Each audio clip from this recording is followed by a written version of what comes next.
Okay, WDS Mike here. I am giving you pointers and help today in going to hire your architect. Most of the time, when we get a client and they would like us to quote or price their project, they'll basically say, here's the square footage of my project, I need a quote. The right way to do this is, please come to us with 4 to 5 items. So that is the location, all right? The crossroads or the city will be important to us because the municipality that we're working in will have more or less stringent code requirements or plan review process. Those things can vary. So the city is important, okay? Those also can affect your fees. Second, what is the size of the space? Most of the time our fees are going to be the same, let's say within a 2,500 to 4,000 square foot space.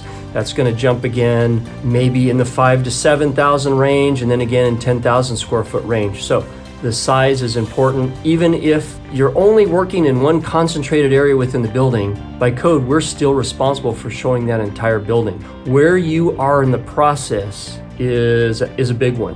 Have you signed the lease yet? Is the time ticking for when you're going to start paying rent? Or are you just doing some planning? Have you not even signed the lease yet? So where you are in the process, does that mean we need to put you ahead of some other projects and expedite this? Do we need to get an engineering team that's ready to go quickly on this? Or have you come to us with the proper amount of time? Have you come to us with a couple of months to work with?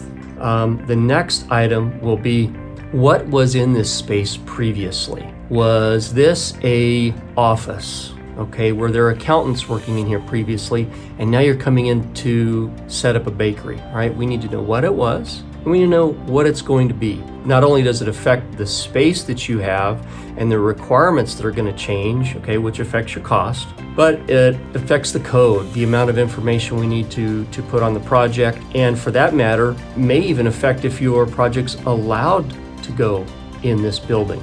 Okay, you may be impacted by the use. We may need to go back to zoning and look at this thing. And then lastly, I would say give us a layout. We need to know your program of spaces. If it's medical, are there 6 exam rooms, a waiting room, a break room, a couple doctor's offices? Is this a restaurant? Is there dining? Is there an outdoor patio? Is there a drive-through?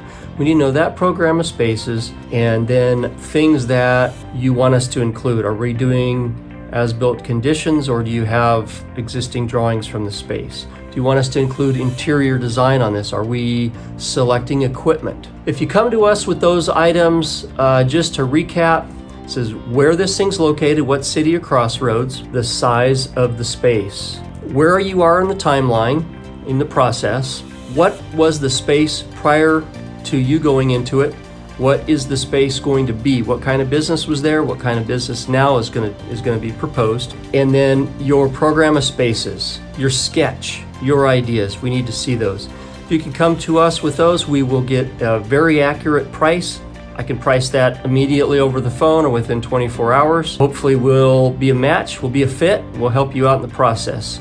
Look forward to speaking with you soon on your commercial architecture project. Meanwhile, keep loving what you do, enjoying life. We'll talk soon.